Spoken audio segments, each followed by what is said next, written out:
반갑습니다. 오늘 또 신명기 24장부터 함께 말씀을 나누려고 합니다. 오늘 지난주에 이어서 이혼에 관한 법, 그리고 하나님께서 이스라엘 백성에게 주셨던 율법들 하나하나 한번 살펴보는 시간을 가지려고 하는데요. 먼저 24장은 1절부터 저희가 4절까지 한번 읽고 또 이야기를 나눠보도록 하겠습니다. 여기 이렇게 써 있습니다. 남녀가 결혼을 하고 난 다음에 남편이 아내에게서 수치스러운 일을 발견하여 아내와 같이 살 마음이 없을 때에는 아내에게 이혼 증서를 써주고 그 여자를 자기 집에서 내보낼 수 있습니다.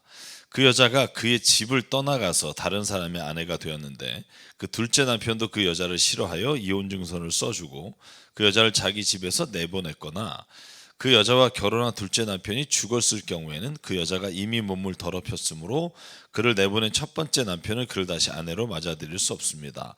이런 일은 주님 앞에서 역겨운 일입니다. 당신들은 당신들의 하나님이 당신들에게 유산으로 주신 땅을 죄로 물들게 해서는 안 됩니다. 자, 오늘 이혼의법에서 하시는 말씀의 핵심이 뭘까요? 그러니까 이혼을 하라 하지 말라 여기에 초점이 있기보다 만약에 이런 일이 일어났을 때 어떻게 했으면 좋겠는가라는 질문으로 시작합니다. 그 질문이 뭐냐면 남녀가 결혼을 했는데 남편이 아내에게서 수치스러운 일을 발견하고 아내와 같이 살 마음이 없어졌다. 그러니까 쉽게 말하면 부부로서의 더 이상의 의미가 없다라고 여겨질 때 남편이 이혼 증서를 써주고 아내를 내보낼 수 있다라는 거죠. 그러니까 제가 이 말을 굳이 하는 이유는 뭐냐면 우리가 생각하는 건 이혼은 죄다, 절대로 안 된다, 우리가 이렇게 생각을 하고 만약에 이혼한 부부나 가정을 바라보면 우리가 바라보는 시선이나 우리가 바라보는 어떤 그 눈빛 때문에 사실 이중고통을 겪을 때가 훨씬 많은 거죠. 그러니까 이혼 자체도 굉장히 괴롭고 힘든 일이고 결정인데 그 이혼으로 인해 주변 사람들로부터 당하는 이런 좋지 않은 시선들 때문에 훨씬 힘든 삶을 살아가는 사람들이 주변에 참 많습니다. 그래서 저는 이 말씀을 이렇게 이해할 수 있으면 좋을 것 같아요. 이혼은 정말 피해야 될 문제이지만 그러나 그것이 고통이나 죽고 싶을 정도의 일을 수반한다면 불가피하게라도 남편은 아내에게 이혼 증서를 써주고 그리고 그 여자를 다른 사람에게 결혼할 수 있도록 해주라 하는 법입니다. 마태복음 5장에 보면 예수님도 하나님께서 한 남자와 한 여자를 짝지어 줬으니까 우리가 그걸 나눌 수 없다 이렇게 말씀하시면서 딱 하나의 조항을 달아요. 여러분 기억하실지 모르겠지만 음행을 한 경우를 제외하면 이라고 되어 있어요. 그러니까 예수님도 이혼에 관해서는 부정적인 건 확실하고 저희가 이혼에 대해서 격려할 만한 일이 아닌 건 너무나 분명합니다만 그런 일이 일어난 이후에 어떻게 할 거냐라는 사실에 대해서는 성경은 정죄보다는 위로와 회복을 도와주는데 초점이 있다고 하는 걸 구약 성경에도 볼 수 있습니다. 그런데 정말 불의한 일 때문에 만약에 그 부부관계가 깨졌다면 거기에 대해서는 세상의 법으로 이제 해결해야 될 필요가 있다면 그렇게 할 수 있지만 저희가 성경 안에서 하나님은 그 여인이 결혼한 남성으로부터 또한 핍박과 피해를 당함에도 불구하고 무조건 거기서 살아야 된다라고 이렇게 우리가 주장해서 말하는 것들이 때로는 폭력이 될 수 있다는 걸 저희가 좀 생각하면서 부부를 바라본다면 저는 성경이 본래 가지고 있었던 아름다운 가정의 의미를 좀 우리가 돕고 회복할 수 있는 방향으로 갈 수 있다라고 성경을 읽을 수 있고요. 요즘 정말 많잖아요. 뭐 교회 안에서도 혹은 교회 밖에서도 재혼 부부도 많고 그럴 때 어떻게 해야 될까?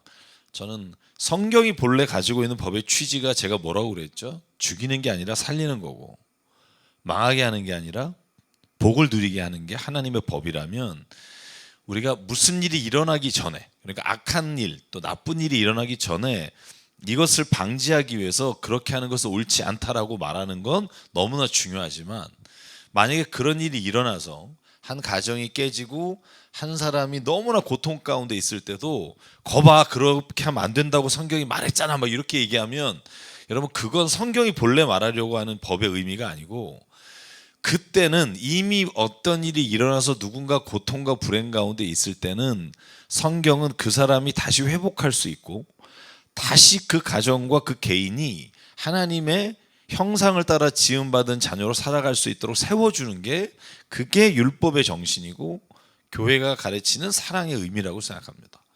그래서 우리가 그걸 좀 기억하면서 뒤에서 수군거리거나 좀 어려움과 고통 가운데 있는 사람이 두 번 정죄를 당하거나 어려움을 당하지 않게 도와줄 수 있는 게 이 이혼에 관한 법이라고 생각하고요. 오늘 또 하나 24장이 강조하는 게 뭐냐면 어려운 이웃의 담보물을 오래 잡아두지 말라는 거예요. 여러분 이스라엘 백성은 잘 알겠지만 다른 사람이 돈을 꿔주거나 다른 사람에게 어떤 것을 빌려줄 때 담보를 일시적으로 잡을 수는 있다고 말해요. 그런데 오늘 6절부터 말씀을 보면 6절부터 7절에 이렇게 돼 있어요. 맷돌은 전부나 그 윗짝 하나라도 저당을 잡을 수 없다. 이것은 사람의 생명을 저당 잡는 것과 마찬가지이기 때문이다. 이게 무슨 의미일까요? 어이가 없네 뭐 영화 그죠?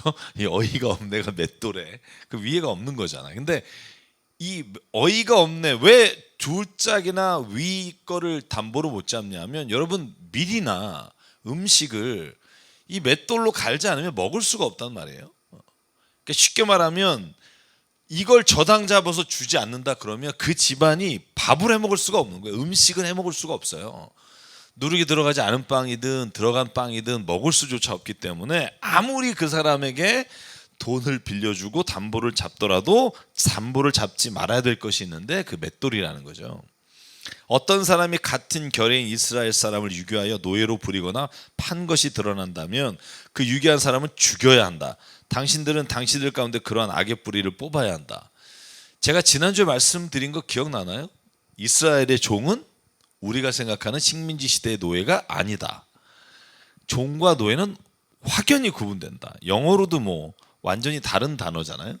그러니까 노예라는 단어는 slave라는 단어고 우리가 조응할 땐 servant라는 단어예요. 그러니까 이게 무슨 말이냐면 어떤 사람이 돈을 안 갚아? 혹은 마음대로 다른 사람을 유괴해서 내 노예로 삼아? 그래서 그 노예로 부리는 것이 걸리게 되면 죽여야 된다는 거예요. 이건 정말 강력한 법 제재죠. 제재하는 법인데 그 이유는 악의 뿌리를 뽑아야 한다. 제가 늘 말씀드리지만 성경에서 죽여야 한다라고 말할 때는 그게 죽이는 데 목적이 있는 게 아니라 두 가지의 다른 의미가 있다 그랬죠. 이게 너무나 악한 일이다라는 걸 하나님께서 알려주시기 위한 것이고 두 번째는 그렇게 함으로 인해 다른 모든 사람들이 그런 악한 일을 생각도 못하게 하는데 목적이 있지 죽이는데 목적이 있지 않다는 건 성경 여러 군데 나온다고 말씀을 드렸습니다. 그리고 12절부터 보면 그 사람이 가난한 사람이면 당신들 그 담보물을 반드시 당신들의 잡아둔 채로 잠자리에 들지 마십시오 이거예요. 왜냐하면 해가 질 무렵에 그 담보물을 반드시 그게 되돌려 줘야 합니다. 그래야만 그가 담보로 잡았던 겉옷을 덮고 잠자리에 들 수 있으며 당신에게 복을 빌어줄 것입니다. 자, 잘 생각해 보실래요? 겉옷은 이스라엘에서는 저녁이면 덮고 자는 이불과 같다고 말씀드렸어요. 그러니까 이 겉옷을 담보로 잡아서 밤을 새우게 되면 이스라엘은 저녁의 날씨가 굉장히 추워요. 낮에는 막 땡볕에 40도까지 올라가지만 저녁이 되면 광야에 있는 모든 땅이 식어서요. 실제로 20도가 되지 않아요. 그래서 저녁에는 너무나 춥기 때문에 담보로 잡았던 겉옷을 돌려주라는 거예요. 제가 이걸 정리하면 이렇습니다. 율법의 목적은 처벌에 있지 않고 회복에 있을 뿐만 아니라 불가피한 일에 대해서도 하나님은 서로 도와주라라고 말합니다. 그래서 심지어는 예수께서 그렇게 말씀하시잖아요. 누군가가 속옷을 달라 그러면 겉옷을 주라. 어떤 분이 또 그런 얘기해요. 아니 더럽게 속옷을 달라는 사람이 어딨냐. 여러분 뭐 그런 생각 해본 적 없으세요? 누가 속옷을 달라 했는데 거기에 의미는 오늘 우리가 본 이거에 있어요. 그러니까 겉옷과 속옷의 차이는 우리가 생각하는 것처럼 언더웨어가 아니라 겉옷이라고 하는 게 기본적으로 이렇게 사람이 걸치고 다니는 거고요.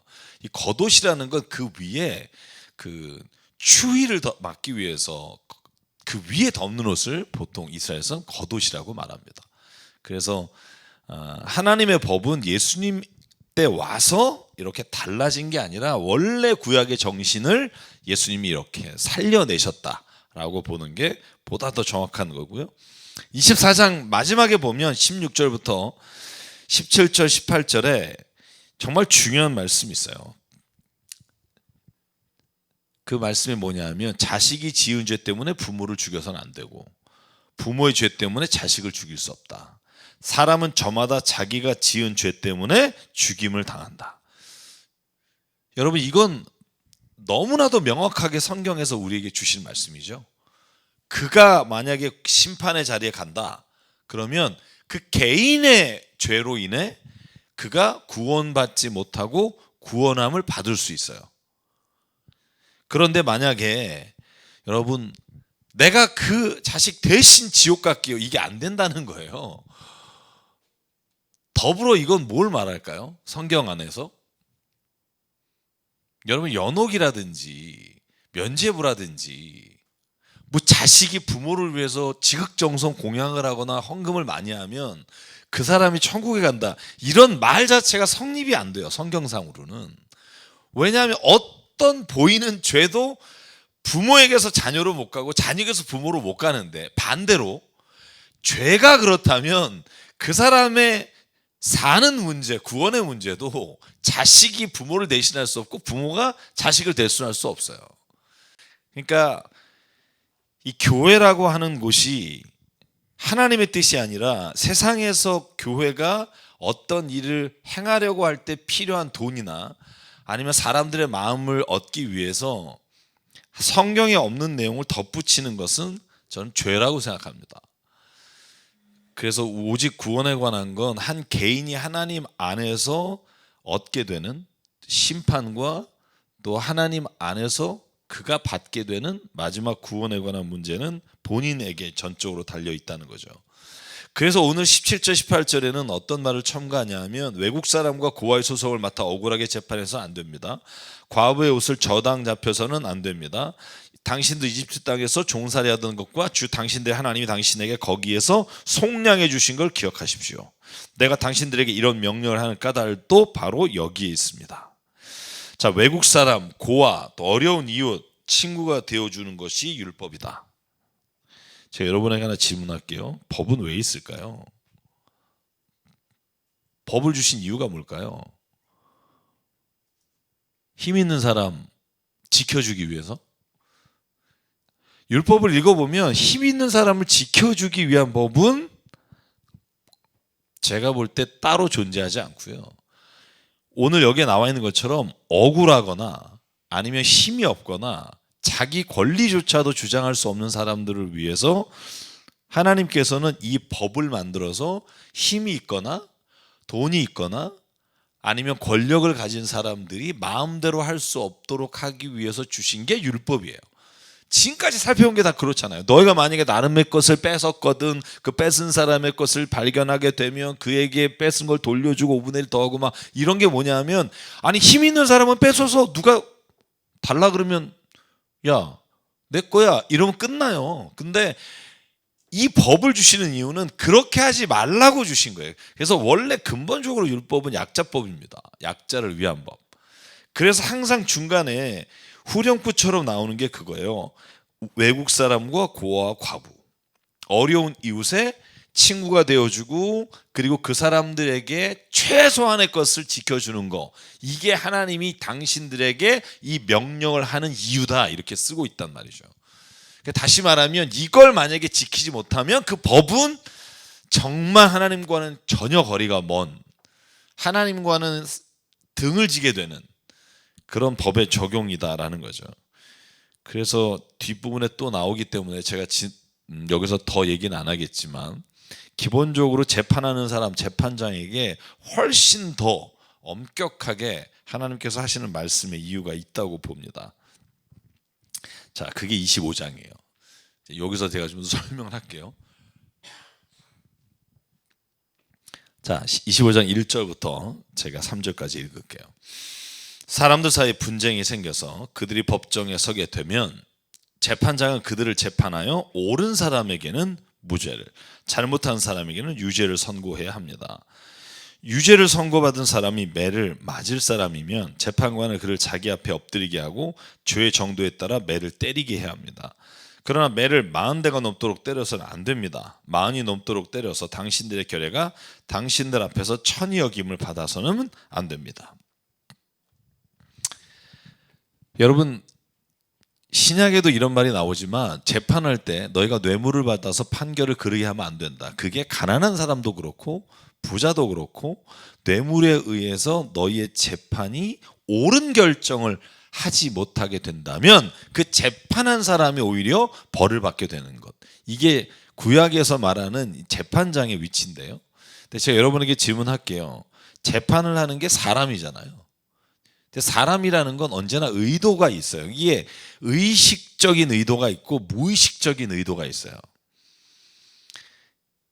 만약에 제가 나랑 친구니까 쟤를 좀 봐줘야지. 이건 의식적인 거예요. 그래서 나쁜 판결을 내릴 수 있다고요. 근데 더 문제는 뭐냐면 나는 굉장히 정의롭게 한다고 생각하고 있으나 그가 무의식 중에 갖고 있는 생각들이 그의 판결을 주장할 때가 있다는 거예요. 제가 예를 좀 비근하게 썼어요. 요즘 가장 많이 대두되니까. 걸물주가 아니라 건물주겠죠. 건물주와 세입자. 여러분, 이렇게 재판이 있다고 그래요. 하나는 건물주고 하나는 세입자예요. 근데 만약에 이 재판을 하는 사람이 건물주면 자기가 의식을 하지 않아도 이미 자기가 건물을 갖고 있으면서 겪게 된 어려움들, 그리고 그것으로 인해 자기가 생각하고 있던 것들이 반영돼서 나타날 수 있다는 거예요. 만약에 내가 세입자다. 그럼 아무래도 내가 재판과 판결을 할 때 내가 너무나 잘하니까 그 어려움을, 그러니까 내가 법을 적용해서 판결을 내릴 때 내가 누군가의 편이 될 수밖에 없다는 거예요. 이게 무의식적으로라도. 여러분, 그래서 성경에 보면 지도자가 되거나 아니면 재판을 하려고 하거나 아니면 랍비가 되려고 할 때 하나님께서 늘 경계하시는 게 뭐냐면 오히려 너희가 랍비가 되지 마라. 너희가 지도자가 되지 마라. 왜냐하면 너희가 나중에 더 판결을 받게 된다. 저는 이 말이 굉장히 중요하다고 생각해요. 저는 요즘 법을 보면, 법 체계도 마찬가지지만 법을 적용하는 사람들을 보면 이거 참 믿고 내가 재판을 맡길 수 있을까? 저는 자신이 없어요. 하물며 제가 그러는데 만약에 재판에서 어려움을 당한 사람은 이 재판을 신뢰하겠습니까? 그걸 신뢰하지 못하게 될 때 세상은요, 자기 주먹을 믿고 가깝게 되게 되고, 그렇게 되면 사실은 이 법이라고 하는 것 자체 모두가 평등하고 그것에 굴복하게 되는 세상이 될 수 없어요. 저는 그래서 모든 사람을 의도를 가지고 있다는 걸 자기 스스로가 알아야 된다는 거예요. 그래서 자기 스스로가 더 민감하게 그 부분을 하지 않으면 나도 모르게 그냥 흘러가는 것이 된다는 거죠. 여러분, 제가 성경을 해석할 때도 마찬가지예요. 성경을 해석할 때 저분은 성경적이다.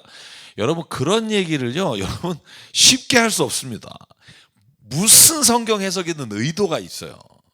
자기가 갖고 있던 이해, 자기가 갖고 있던 편, 자기가 갖고 있는 선입견, 여러분 이게 자기 해석에 반영이 된다는 걸 나 역시도 느끼고 모든 사람이 내가 그렇다는 걸 인정하고 해야 돼요. 그래서 제가 정말 싫어하는 말 중에 하나가 뭐냐면 절대로 하나님을 싫어한다. 이건 여러분 굉장히 해서는 안 될 말 중에 하나예요.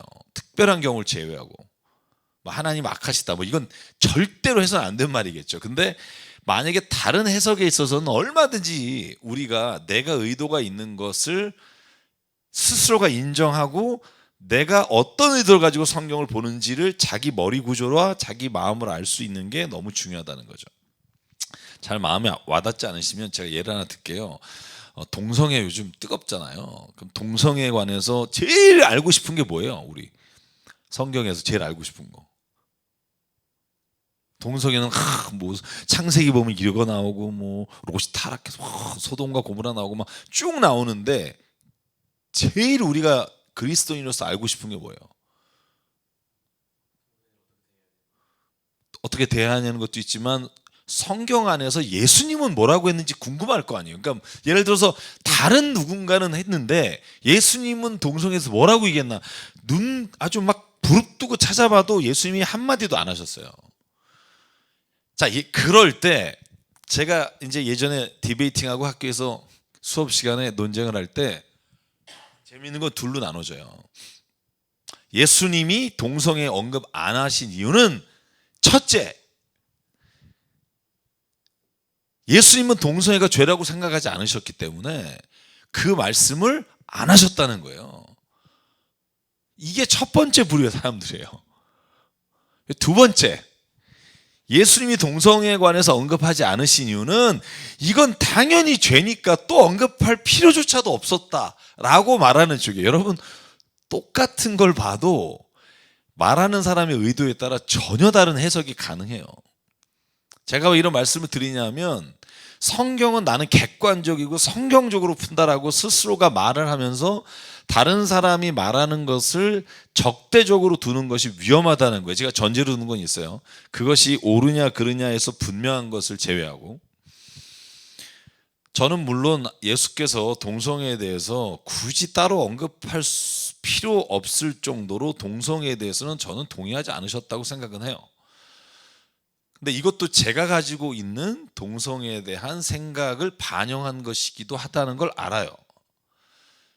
그래서 저희가 성경을 해석하거나 성경의 말씀을 듣거나 설교를 듣거나 누군가가 성경에 대해서 말할 때 우리가 진짜 똑똑한 신자가 돼야 되는 이유는 뭐냐면 그 사람이 그렇게 말하는 이유가 뭘까라는 거예요. 여러분, 그 철학에 있어서 근대 철학과 현대 철학, 특별히 포스트 모던하고 구분짓는 가장 중요한 잣대가 뭔지 아세요? 그 이전에는 이런 질문이에요. 항상 진리란 무엇인가? 인간은 무엇인가? 이게 근대 주체 사상, 인간이 누구인가? 라고 하는 질문을 던질 때 항상 던졌던 질문이에요. 근데 포스트 모던은 이 질문에 대해서 반대해요. 왜냐하면 진리란 무엇인가? 이 질문 자체가 이미 진리가 무엇이다라고 하는 걸 전제로 던진 거기 때문에 그건 당연히 지금 그들이 생각하고 있는 진리라고 하는 사전적 의미를 찾아내는 것 이상은 없다는 거예요. 그래서 여러분 질문이 뭐라고 바뀌냐면 진리를 무엇이냐고 왜 묻는가? 이거요. 저 사람이 무슨 의도를 가지고 진리는 무엇인가라는 질문을 던졌는가? 라고 그 사람에 대해서 그 의도에 대해서 묻는 게 사실은 이 포스트 모던이 가지고 있는 모든 것에 적용되는 철학적 질문이란 말이에요. 왜 그런 질문을 던지냐면 우리가 그런 실수를 너무나 자주 해서 그래요. 이미 자기가 전제로 답을 가지고 있으면서 그러면서 질문을 던져서 자기가 생각하고 있는 걸 더 강화시키려고 하는 거죠. 이게 왜 위험하냐 하면 때로는 예수 그리스도가 하신 말씀, 성경에 하신 말씀보다 자기가 뭔가 주장하려고 하는 것이 꽉 의도를 가지고 있으면 이 하나님의 말씀이 나의 주장을 위한 도구가 된단 말이에요. 그래서 내가 왜 이 질문을 던지고 내가 왜 이 질문에 대답하고 있는지를 성경적으로 또 하나님 앞에서 내 의도가 뭔지도 볼 수 있는 눈이 열릴 때 그게 저는 진실한 성경을 해석하는 사람이라고 생각해요. 내 자신이 이미 여러 가지 의도로 너무나 내 안에 다양한 게 있다는 걸 인정하는 사람. 여러분, 그렇게 인정할 때 법 앞에 섰을 때 내 자신의 부족함과 내 자신의 지금 내가 어느 쪽의 의도를 가지고 있는지를 먼저 발견하게 되면 자기가 더 그 부분에 대해서 민감하게 하나님 말씀 앞에 쓰게 된다는 거죠. 그래서 저는 재판장 특별히 어떤 일을 여러분 세상에서 더 다른 사람을 판단하는 위치에 있는 사람들은 두려워해야 합니다. 내가 이렇게 말하는 것이 때로는 정말 성경적인지 하나님이 원하시는 건지 아니면 지금 내가 어떤 의도를 가지고 전하는 건지 늘 그렇게 좀 하나님 앞에 서 있으면 좋겠고요. 그래서 25장에 지금 7절부터는 여러분 잘 아시는 형사 취수제예요. 뭐냐면 레브레이트 법이라고 여러분 이게 가장 적나라하게 드러난 게 창세기 38장. 그죠? 다말. 그죠? 유다의 세 아들. 기억나시나요? 그죠? 엘과 오난과 셀라죠. 그래서 엘이 결혼해서 다말이랑 결혼했는데 죽고 오난이 동생이니까 다말한테 줬는데 오난이 또 형의 이름으로 애 낳는 게 싫어서 또 꼼수를 쓰다가 죽고, 그러니까 유다가 자기 마지막 셀라를 또 결혼시키면 죽을 것 같으니까 좀만 기다려 애가 크면 줄게, 그러다가 다말한테 안 주잖아요. 그래서 결국은 다말이 아버지 시아버지 유다와 일이 일어나서 그가 오히려 하나님 앞에 다말이 칭찬받는 이런 일이 일어나죠. 여러분 이걸 보고 어떻게 그런 여자를 하나님이 비호하실까 이렇게 생각하시면 안 되고요. 이 법의 취지를 알아야 돼요. 이 법의 취지가 뭐냐면 과부가 되면 남편이 없으면 재산도 물려받을 수 없고 어디 가서도 아무것도 할 수 없어요. 왜냐하면 이혼 증서가 있는 것도 아니고. 그러면 이 여인은요, 그 결혼한 사람의 동생이 있다면 권리예요. 동생을 당연히 줘야 되는 거예요. 여기에 뭐라고 써 있는지 한번 보실래요? 그 남자가 자기 형제 아내와 결혼하는 걸 기뻐하지 않아요. 오난처럼. 홀로 남은 그 형제 아내는 성문 위에 회관에 있는 장로들에게 가서 남편의 형제가 자기 형제의 이름을 이스라엘 가운데 있기를 바라지 않으며 남편의 형제의 의무도 나에게 하지 않는다라고 고발할 수 있어요. 그러면 여러분 여기서부터가 아주 우리의 생각을 뒤집습니다. 그러면 그 성읍의 장로들이 그를 불러다가 권면해요. 야, 결혼해라. 여러분 이걸 또 어디서 볼 수 있죠? 룻기. 그죠? 보아스가 이 룻과 결혼하고 싶은데 서열이 아직 안 돼. 그러니까 서열이 먼저인 친척한테 데려가잖아요. 근데 걔가 안 하겠다 그러잖아. 그래서 여기서 뭘 하죠? 그때 신을 벗는, 기억나시나요? 그죠? 성경에 보면. 그러니까 장로들이 그 사람을 설득해서 만약에 그래도 안 하겠다 그러면 이 다음이 이게 왜 권리인지를 알게 돼요. 그러면 그 여자와 결혼할 마음이 없다고 하면 9절 홀로 남은 그 형제 아내가 장로들이 보는 앞에서 그에게 나가서 그의 발에서 신을 벗기고 그의 얼굴에 침을 뱉으며 말하기를 제 형제 가문 세우기를 원하지 않는 사람은 이렇게 된다 하십시오. 그 다음부터는 이스라엘 가운데 그의 이름이 신 벗긴 자의 집안이라 불릴 것입니다. 그죠? 보시면 이건 그냥 여러분 오해하지 말아야 돼요. 이 첫째 아들이 죽고 첫째 아들의 부인 과부에게 둘째 아들을 주는 것이 배려가 아니에요. 사람들이 이걸 배려라고 생각하니까 자꾸 오해를 하는 거예요. 다말에 대해서. 배려하는 게 아니라 그걸 안 하면 침을 뱉을 만한 치욕적인 것뿐만 아니라 하나님의 법을 완전히 어기는 거라고요. 그러니까 다말이 그렇게 권리를 주장했던 건 너무나 당연한 권리인데 그걸 침해당할 뿐만 아니라 무시당하고 그걸 너무나 오랜 시간 동안 이 억압됐기 때문에 하나님이 다말이 한 일에 대해서 그 행위를 칭찬한 게 아니라 다말이 한 일이 네가 할 수 있는 권리를 했다라고 보는 거죠. 그래서 여러분 이건 제가 이렇게 정의를 내렸어요. 전적으로 과부를 위한 법일 뿐만 아니라 가부장 제도에 맞설 수 있는 여인의 권리다. 권리를 하나님이 주신 것이고 그 권리를 지키기 위해 하나님께서 이것을 특별히 율법 가운데 주셨다는 거죠. 자, 25장에 그러면 세 번째는 13절, 14절, 15절, 16절에 하나님이 제일 싫어하는 것 중에 하나가 이거라는 거죠. 뭘까요? 남을 속이는 거예요. 저는 거짓말이 의도가 있고 굉장히 악한 거짓말은 세상의 가장 큰 죄악 중에 하나다. 그래서 거짓 증언하지 말라가 십계명에 있는 이유가 있다라고 생각하고요. 13절에 보면 당신들 주머니에 크고 작은 다른 처울추를 가지고 다니시면 안 됩니다. 당신들의 집에 크고 작은 다른 되가 2개 있어도 안 됩니다.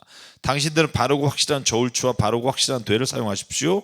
그러면 주 당신들의 하나님이 주시는 땅에서 당신들이 오래 살 겁니다. 틀린 추와 되를 가지고 속임수를 쓰는 사람은 누구든지 주 당신들의 하나님이 싫어하십니다. 자, 여러분 교회 안에서도 마찬가지입니다. 교회 안에서 2가지의 잣대를 가지고 재면 안 됩니다. 그죠? 그가 밖에서 나쁜 짓 하고 남의 걸 속이고 그리고 돈을 벌어 와서 하나님께 많이 드리면 그를 칭찬하잖아요. 그건 두 가지의 죄를 가지고 있는 거하고 똑같아요. 그러니까 밖에서 적용하는 것과 주님의 성전이나 교회에서 적용하는 법이 다르다. 저는 그건 하나님이 옳다고 여기지 않을 뿐만 아니라 하나님의 자리에서는 오히려 그것이 더 큰 죄가 된다는 거죠. 만약에 누구를 속이는 게 교회에서도 안 되면 밖에서도 그렇게 속여서 수익을 낸 그걸 교회가 기쁘게 받으면 안 된다는 거죠. 그래서 저는 교회가 아무리 우리가 하나님을 위해서입니다라고 내 목적이 선하다고 스스로가 생각할지라도 악한 수단을 가지고 하나님의 일을 이룬다 하면서 스스로 합리화하지 말라는 거예요. 예를 들어서 땅 투기, 그죠? 교회가 땅 투기 해놓고 이걸로 하나님의 교회와 하나님의 영광된 걸 세우기 위해 이렇게 말하는 순간 그 사람은 이미 하나님이 가장 싫어하는 일을 하는 거예요. 다른 사람에게 속이지 말아야 되고요. 그렇게 아무리 내가 스스로가 목적이 선하다고 스스로가 합리화해도 거기에 수단도 하나님이 기뻐하시는 걸 쓸 수 있어야 그것이 하나님께서 기뻐하시는 율법, 하나님이 기뻐하시는 법에 적용이 됩니다.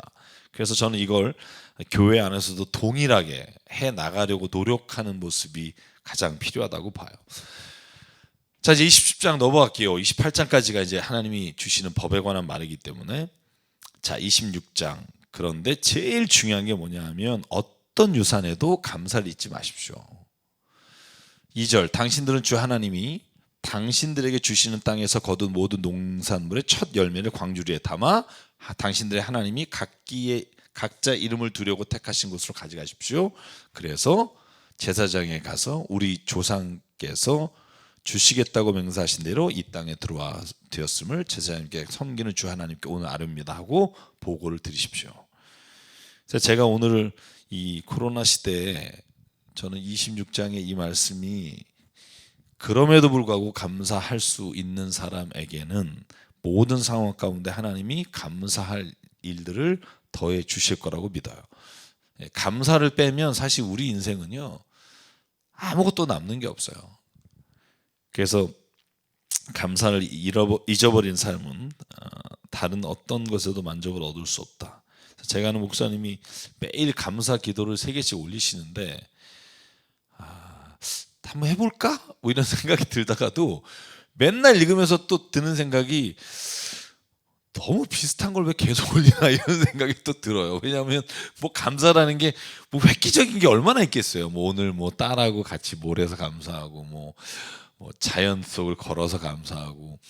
근데 가만히 보면 그 감사가 아무것도 아닌 것에서부터 내 마음에 우러나올 때 실제로 내가 어떤 큰 어려움이나 아니면 큰 좋은 일이 와도 이 감사는 상황에 상관없이 계속 될 수 있겠다라는 생각을 해요. 그래서 여러분 오늘부터라도 좀 제가 저번에도 한번 말씀드렸는데 감사를 한번 적어보시고 또 자기 혼자 보는 노트에라도 하나님 앞에 특별히 감사할 게 있다면 하루에 하나씩 이렇게 감사해 보면 어떨까 하는 생각을 가져요. 제가 26장 12절부터는 오늘 꼭 너무 중요하다고 생각하고, 예전에 이승주 목사님이 11조를 내야 하나 이걸 특강 한번 하셨잖아요. 조회수가 장난이 아니더라고요. 사람들이 궁금해하는 거예요.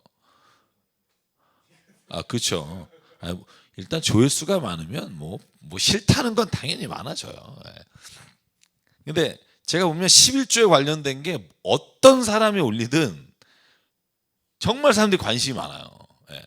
그 이유가 뭐냐면 이 기독교의 가장 큰 이슈 중에 하나이기 때문에 그래요. 왜냐하면 천주교는 11조가 없다 뭐 이런 거잖아요. 어느 종교에도.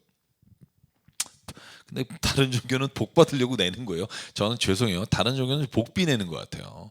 기왓장 이름 쓰고 얼마 뭐 그죠? 그러면 기독교는 그런 복비가 아니라 내 삶에서 10의 1을 드린다. 뭐 감사의 예물을 드린다 할 때 11조를 왜 해야 되느냐에 대한 걸 분명히 알면 더 이상 논쟁이 의미 없다고 생각해요. 저는. 왜 합니까 11조를? 하나님이 원하시니까. 뭐 틀리잖아요. 근데 하나님 왜 원하십니까? 안 하면 진짜 너네들 다 망하게 한다. 여기에 초점이 있나요? 11조 안 하면 당장 너네 집에 소산이 다 바닥날 거고 막 니네 자식이 다 안 될 거고. 아니 이래서 11조를 하라 그런다면 하나님이 뭔가 우리에게 바라시는 것 자체가 방향이 잘못됐다고 우리가 말할 수 있는데 성경은 그렇게 말한 적이 없어요. 오늘 이게 11조 해야 되는 이유예요. 이것만 정확히 알면 11조는 그런 거구나 라고 내가 그것에 동의하면 그 일은 자발적으로 내가 할 수 있게 돼 있다는 거죠. 자, 12절 볼래요? 해마다 11조를 드리는 해가 되면 당신들은 당신들의 모든 소출에서 열의 하나를 따로 떼어서 그것을, 잘 보세요, 레위 사람과 외국 사람과 고아와 과부에게 나누어 주고 그들이 당신들이 사는 성 안에서 마음껏 먹게 하십시오. 그렇게 할 때 당신들은 하나님께 이렇게 아뢰십시오. 우리는 주님께서 우리에게 명하신 대로 우리의 집에서 성물을 내어 레위 사람, 외국 사람, 고아와 과부에게 다 나눠 주어 주님의 명령을 잊지 않고 어김없이 다 실행했습니다. 자, 잘 생각해 보실래요? 자, 11조를 왜 내요? 첫 번째, 땅을 배분받지 못한 레위 지파 사람들을 먹이기 위해서 내요. 두 번째, 외국 사람, 고아와 과부, 이 말은 다시 말하면 자기의 소득이나 소출이 나올 땅이 없는 사람들에게 그들을 먹을 수 있게 하기 위해 각자가 10분의 1의 소출을 들여서 그들을 먹게 하는 데 있어요. 그게 하나님이 명하신 거라는 거죠. 그럼 11조 왜 드려요? 명확하죠? 왜 드려요? 자기 스스로가 살아갈 만한 여건이 안 되는 사람들에게 나누기 위해서 주는 거예요. 목회자는 왜 여기에 들어갈까요? 하나님의 일을 하기 위해 세상에서 돈을 버는 일을 포기했기 때문이에요. 만약에 교회에서 그것을 못한다면 저희가 스스로 나가서 벌면서 그걸 채워도 돼요. 이걸 죄라고 말하지 않는다고요. 왜? 하나님은 하나님의 일을 레위 지파가 최선을 다해서 하기 위해 그들의 삶을 나머지 사람들이 책임을 지자라는 데 취지가 있기 때문이지, 뭐 불사하거나 그 일을 하면 뭐 지옥 가거나 무슨 일을 하면 하나님의 성스러운 걸 망가뜨리기 때문이 아니라고요. 그러니까 11조를 드리는 이유를 정확히 알면 내가 11조를 드리는 일이 행복할 수 있어요. 왜냐하면 그게 하나님이 진짜 필요한 데 쓰기 위해 우리에게 주신 가장 좋은 의무이기 때문에 그래요. 근데 이걸 안 하면 벌 받는다느니 무슨 해봐라 너 집 사게 된다 막 일단 이런 기복신앙의 방향으로 자꾸 끌고 가는 인간들의 의도가 있다는 거예요. 죄송해요. 제가 오늘 의도란 말 많이 쓰는데 의도가 있는 거예요. 왜? 돈을 많이 내게 하려고 그러죠. 왜? 교회 줘야 되니까.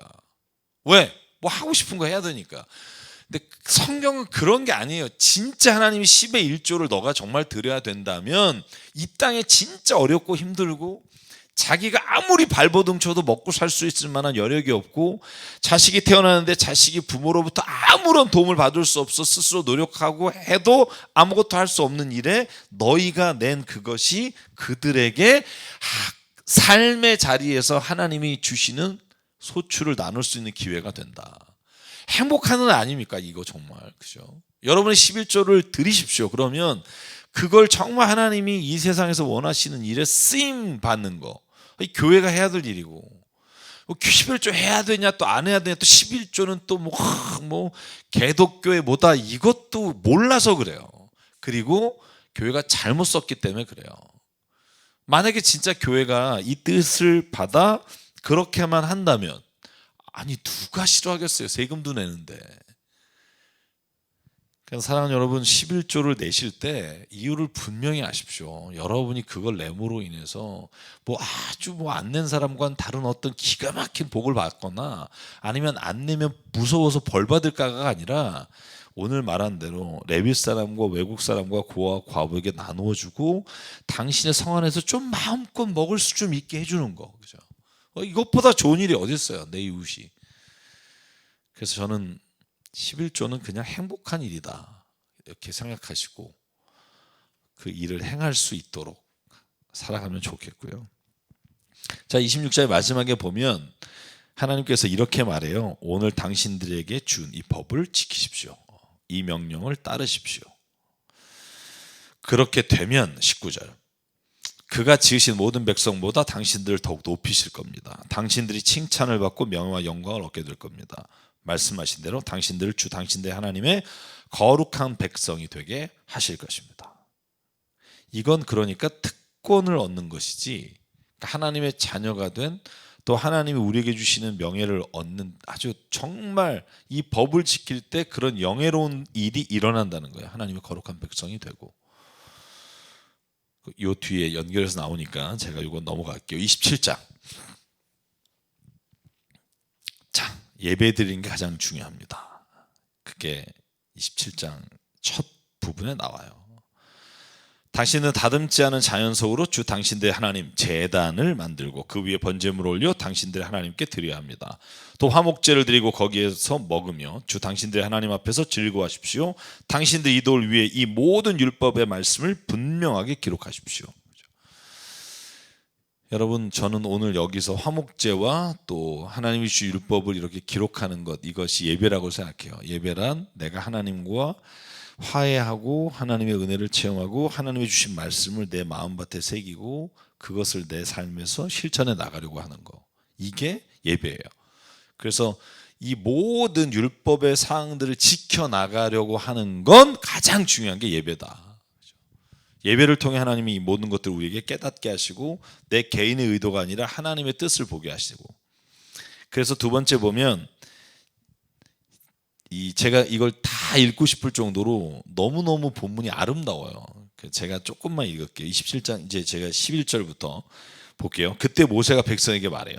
당신들이 요단강 건넌 뒤에 백성에게 축복을 선포하려고 그린심산 위에 설 지파들은 6개예요. 시몬, 레위, 유다, 이사갈, 요셉, 베냐민. 그리고 저주를 선포하고 에발산의 설 지파들은 르우벤과 갓과 아셀, 스불론, 단, 납달리. 그래서 양쪽에 6지파씩 세워놓고 너희들에게 복을 선포할 때 그리심산을 보고 선포하고, 저주를 선포할 때 에발산을 보고 선포할 때마다 아멘 하는 거예요. 그걸 어떻게 하냐면 레위 지파 사람들이 읽어요. 예를 들어서 15절만 내가 써놨어요. 볼게요. 대장장이를 시켜서 주님께서 역교하신 우상을 새기거나 부어 만들어서 그것을 은밀한 곳에 숨겨놓는 자는 저주를 받는다. 그러면 아멘 하는 거예요. 근데 이게 여러분 27장에 보면 뒤에 쫙 나와요. 와, 이거 읽으면 너무 뭐라 그럴까요? 얼마나 거기에서 사람들의 이 아멘 소리가 막 확 퍼져나갔을까? 제가 보여드릴까요?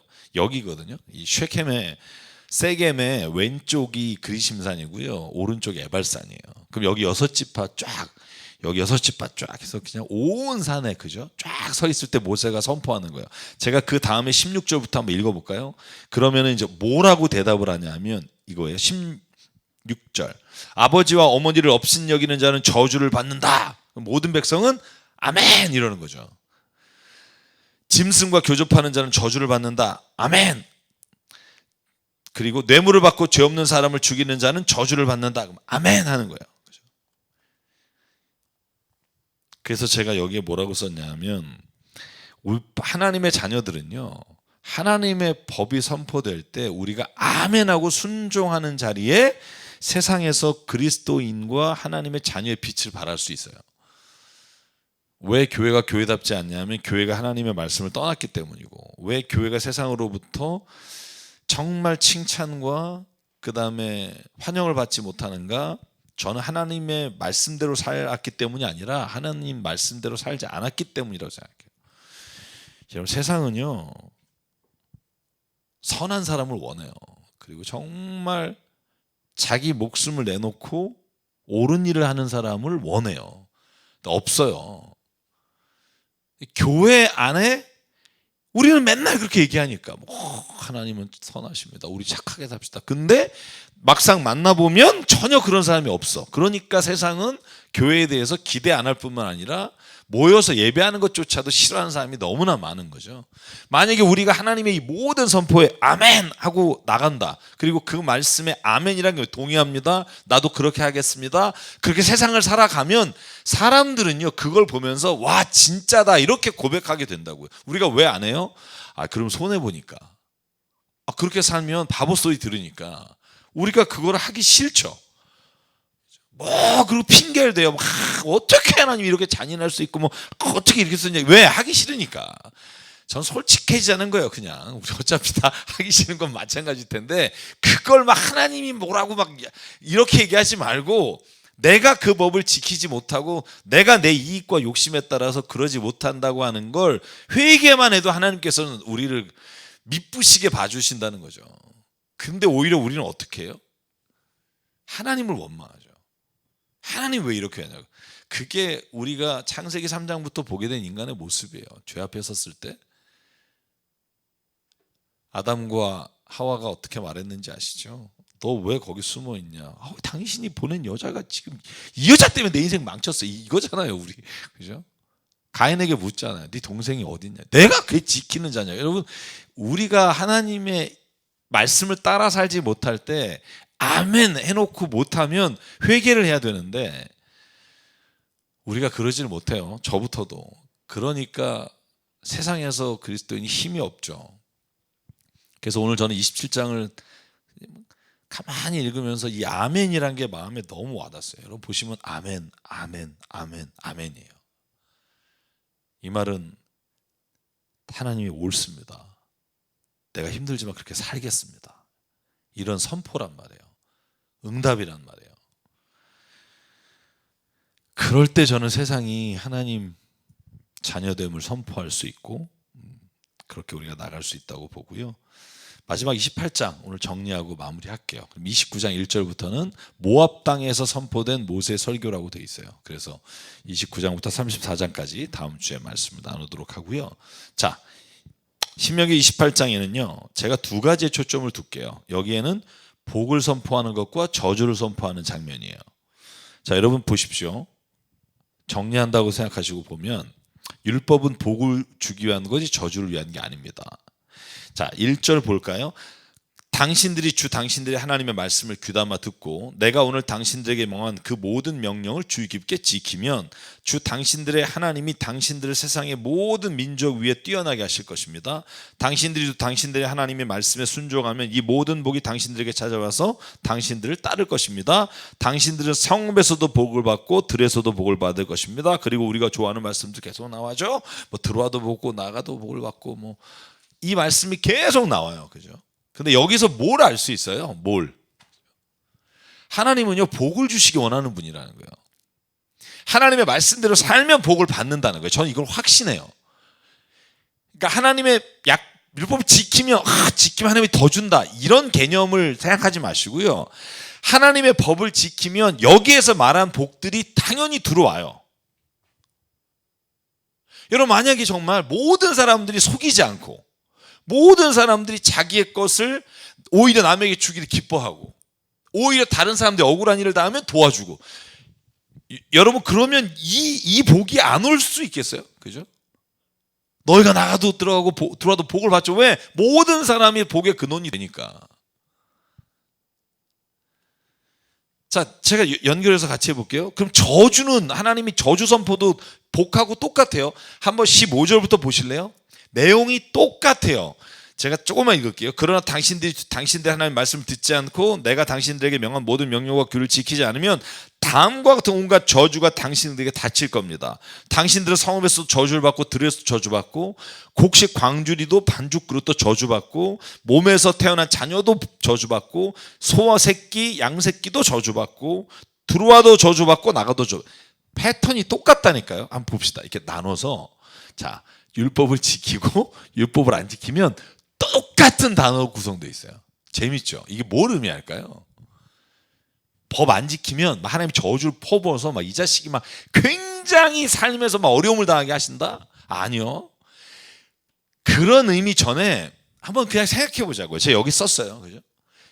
내가 살아가는 세상에 하나님 말씀대로 따르지 않고 저울질을 거짓말로 해서 물건 팔고 재판하는 사람이 뇌물 받고 재판하고 여러분 자식이 부모를 죽여버리고 부대에서 서로 싸우고 남의 양을 빼앗고 함부로 죽이면 어떻게 될까요? 이렇게 돼요. 들에 나가도 나 누가 죽일까 봐 두렵고 그래서 그 다음에 단어가 뭔 줄 알아요? 너희가 하나님의 말씀 지키지 않으면 언제나 생명의 위협을 느낄 것이며 밤낮 두려워하며 살 것이며 목숨을 건질 수 있는지 확신도 못할 것이며 두려움과 공포에 사로잡혀 살 거다. 왜? 네가 하나님 말씀을 지키지 않고 다른 애들도 다 지키지 않고 살아봐. 그 세상이 지옥일 거야. 그 세상이 저주야. 율법에 제가 지금 여태까지 신명기에서 말씀드린 대로 살지 않는 세상이 됐다고 생각해 보세요. 어떻게 될까요? 서로 속이고 저당물 잡아서 밤에 다 죽게 만들고 그러면 그 자체가 저주예요. 제가 홉스의 리바이던 우리 목사님들하고 같이 읽고 얘기를 나눈 적이 있는데 1장이 그거예요. 인간이 내추럴한 상태에서는 어떻게 될까? 만인에 대한 만인의 투쟁이다. 그러니까 모든 사람을 적과 원수로 대하는 세상이 될 거다. 저는 이 말이 율법을 따라 살지 않을 때 하나님이 너희에게 저주가 임한다는 말의 의미가 거기에 있다고 봐요. 여러분, 한번 제가 마지막으로 얘기해 드릴게요. 예를 들어서 칼이 있다고 해요. 칼이 있는데 이게 저는 율법이라고 생각하자고요. 칼이 있어요. 이걸 원래 칼에 주신 의미대로 이걸 음식을 만들고 뭔가 칼이 필요한 일에 써서 이걸 정말 잘 사용한다. 그러면 당연히 이게 우리가 음식을 먹어 건강하게 되고 복이 돼요. 근데 이 칼을 사람을 해하거나 협박하거나 죽이는 데 사용한다. 그러면 이 칼은요, 사람을 죽이는 도구가 되고 저주가 돼요. 그러니까 하나님의 율법이 하나님이 율법 지키나 안 지키나 그래서 안 지키면 벌 주고 막 이렇게 생각하니까 하나님 나쁘신 분 이런 생각으로 하나님을 왜곡하는데 하나님은 우리 앞에 복과 저주를 두셨다니까요.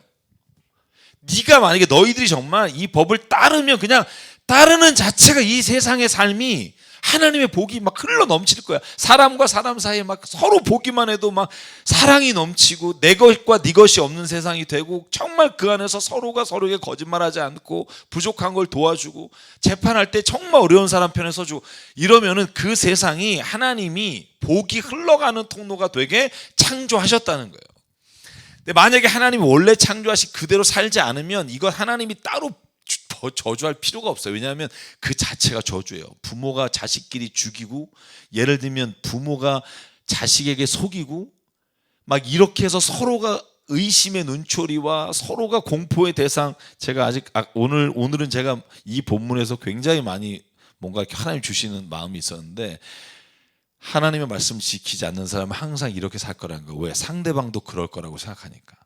두렵고 확신이 없고 두려움과 공포에 사로잡히고 아침에는 저녁이 되면 좋겠다는 생각 들고 저녁에는 아침이 되면 좋겠다는 생각 들고 주님께서 다시는 그 길을 보지 않게 하겠다라고 약속하신 그 길로 당신들은 배를 태워 이집트로 끌고 가실 것입니다.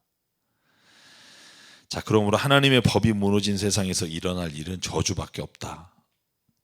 그러니까 하나님이 우리가 안 지키면 저주를 막 퍼붓겠다는 것으로 하나님을 오해하지 말자. 그 저주는 우리가 선택한 거고 그 복도 우리가 선택하는 거고 그래서 어떤 길을 선택하냐를 세켐에서 하나님께서 보여주신 거예요. 이 길로 갈래? 저 길로 갈래? 너가 이 길로 가면 살 거다. 저는 그 말씀이 우리에게 들리기를 원합니다. 하나님 오늘 우리에게 주신 아주 거룩한 법이에요. 이 안에 무슨 조항이 어떻고 하는 거 여러분 그건 우리가 문화적으로나 조금씩의 차이가 있을 수 있으나 근본적인 건 알잖아요. 여러분 몰라요? 여러분 여기 써 있는 게 다 이상해요? 아니요. 너무나 지극히 당연한 거예요. 그중에 지금 문화적으로 바뀐 것들이 조금씩 있습니다만 그러나 그 안에 본래 하시려는 말씀을 이해 못하는 사람은 세상에 없어요. 그럼 그 말씀을 따라 사는 자는요. 이 교회 안에서만이라도 이게 일어나면 그렇지 않을까? 천국 아닐까요 이거? 그죠? 목사끼리도 의심 안 하고 막 서로 정말 천국이잖아요 우리. 그죠? 그래서 하나님이 오늘 우리에게 주신 법이 얼마나 귀한 법인가, 이걸 정말 지키는 자에게 주시는 복이 어떤가 누리고 또 그걸 세상에 선포하고 살아가는 저와 여러분 되기를 주님의 이름으로 축복합니다. 오늘도 주의 말씀 함께 나눠서 감사하고요. 한 주간 행복하시고 또 다음 주에 우리 마지막 신명기 성경 공부 시작하겠습니다. 감사합니다.